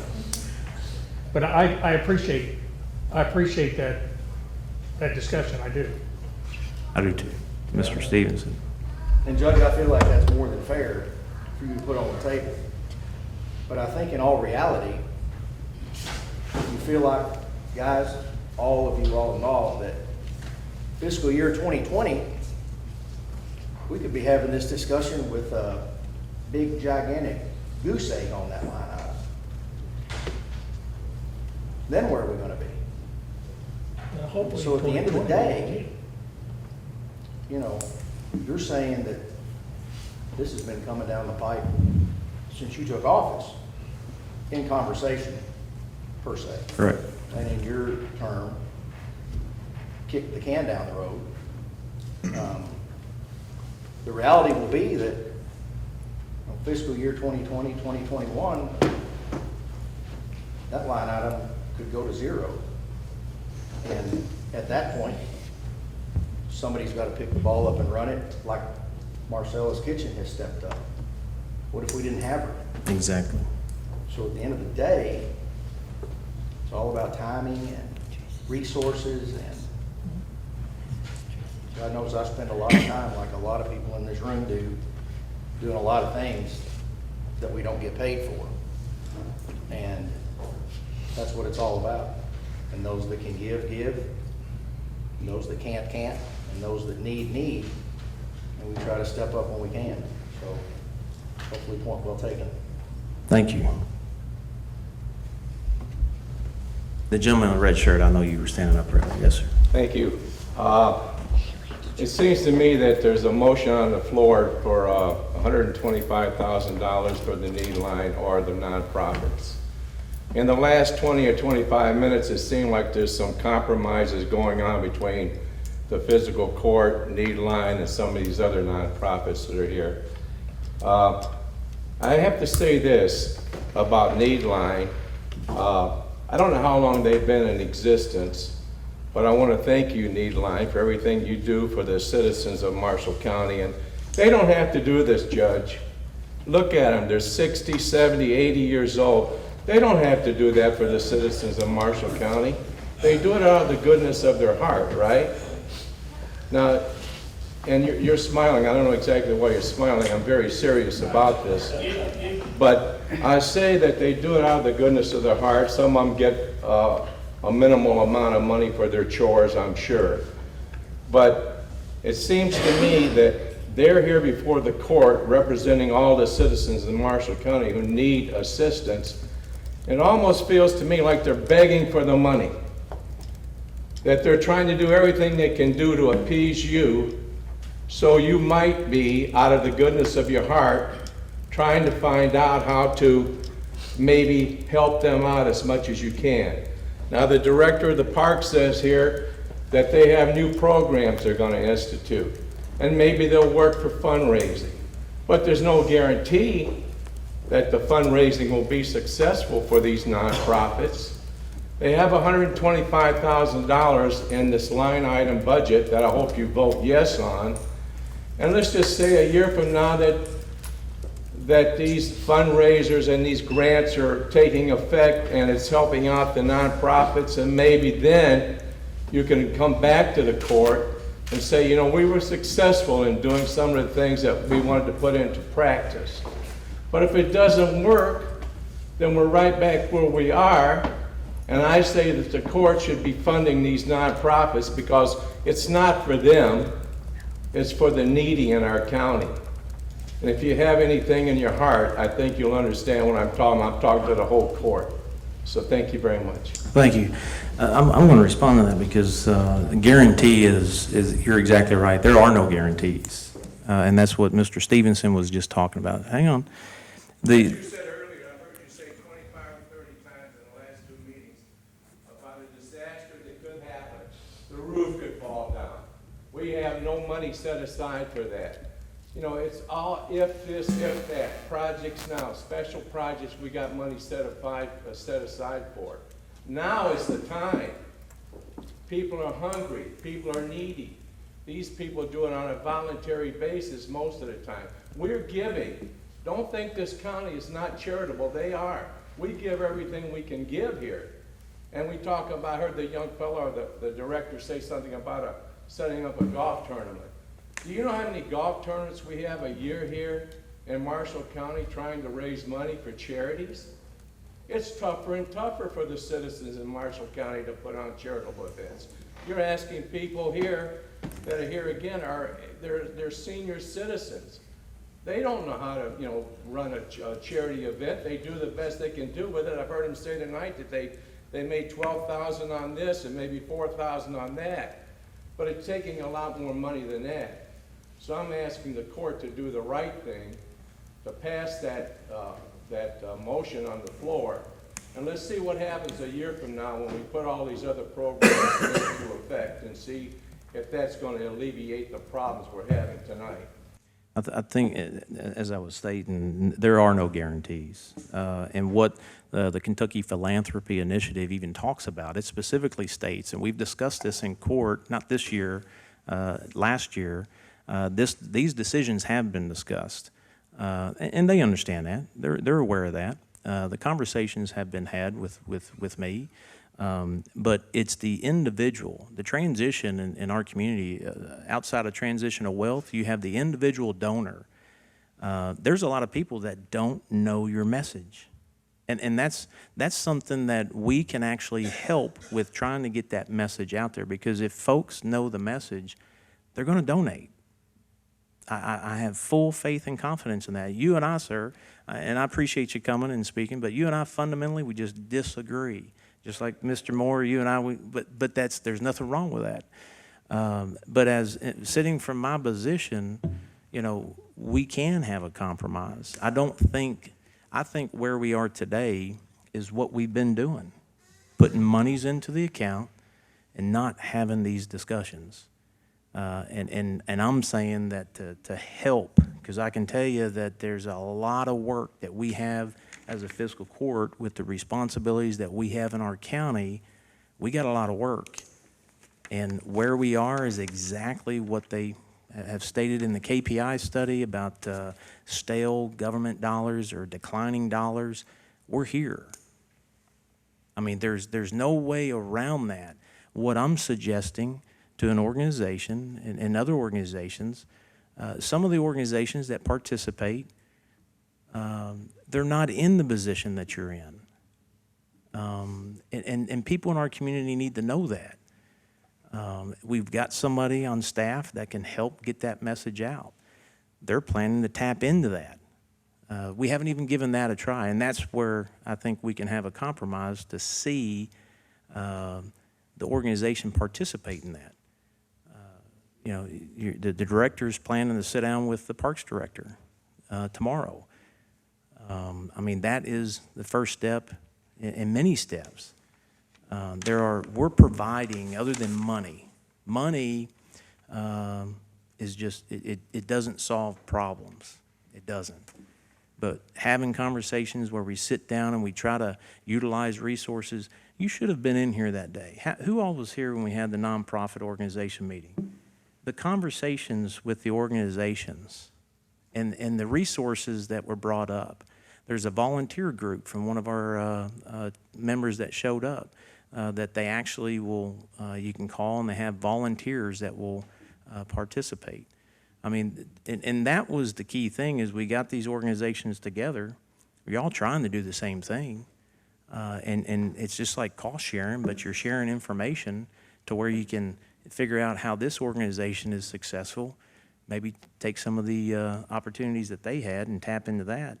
I mean, to come to the fiscal court and put the fiscal court in a compromising position, because it is, as an elected official, you feel the heat, but we have to make tough decisions.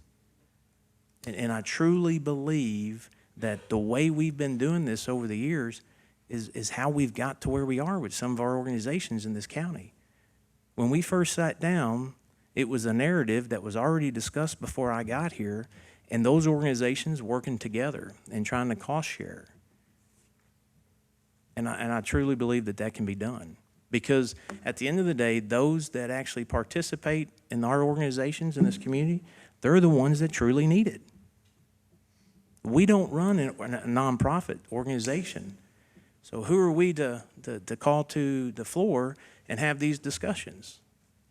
This isn't degrading anybody.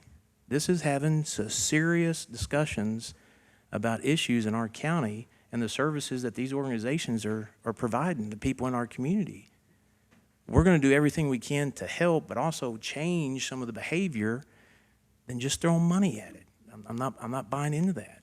And I think that, speaking with you guys tonight, you're willing to compromise in that regard, and we can come back to the table. At the end of the day, I got faith in it. I mean, that's as simple as it is. But I also know that throwing money into a line item is not going to fix the problems. So that's my opinion. There is a motion and a second. Any further discussion?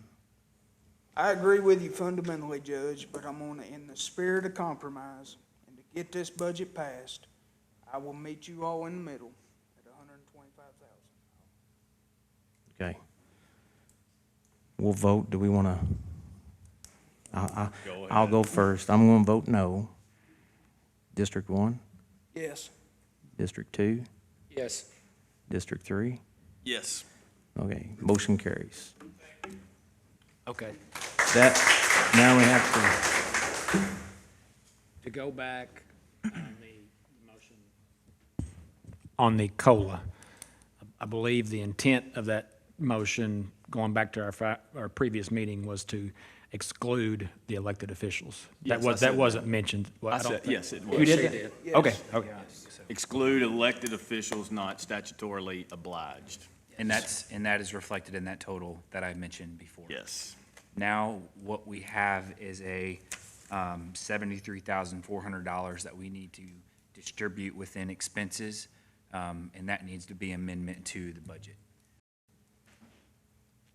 What's that? That's the deficit that went from that's with The reserves. right, but I need that in an amendment as a motion as an amendment. Coming out of 107. So, yes, Six. coming out, yes. So really, you're gonna take 107,834 and decrease it by 73,400. But that needs to come in as a motion, as amendment to the budget. Oh, because of the 1,600. Yes. Okay, Yes. then, Correct. So if you, so does he need to I can't make a amend motion. it? Does the person that made the motion It doesn't amend matter it? who does, they just need to make the motion to decrease the 106,234 by $73,400. So moved. a second. Is there a second? All those in favor say aye. Aye. Any opposed? Motion carries. Now, Now what we have is the second reading of the budget. If you want to give me just a second to update this. While he's doing that, Jerry, which one of these on the front row did you say was 80? Doug? Yeah. That's what,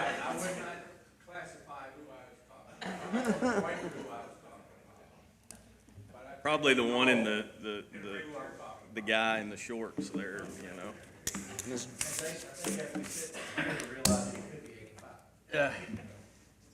So just for, all the numbers are calculated on the face sheet, so it is up to date. We did get approval from DLG, the signature page today, so they did approve the first reading. As of today, with the motions and passing of what we have, we've got a total receipt budget of $21,715,645. That's your total receipts, with a total appropriated budget of $21,715,645, which is a balanced budget. all right, is there a motion to approve the budget? So moved. Second. All those in favor say aye. Aye. Any opposed? Motion carries. Is there a motion to adjourn? Absolutely. I Second. move we adjourn. All those in favor say aye. Aye. Any opposed? Motion carries.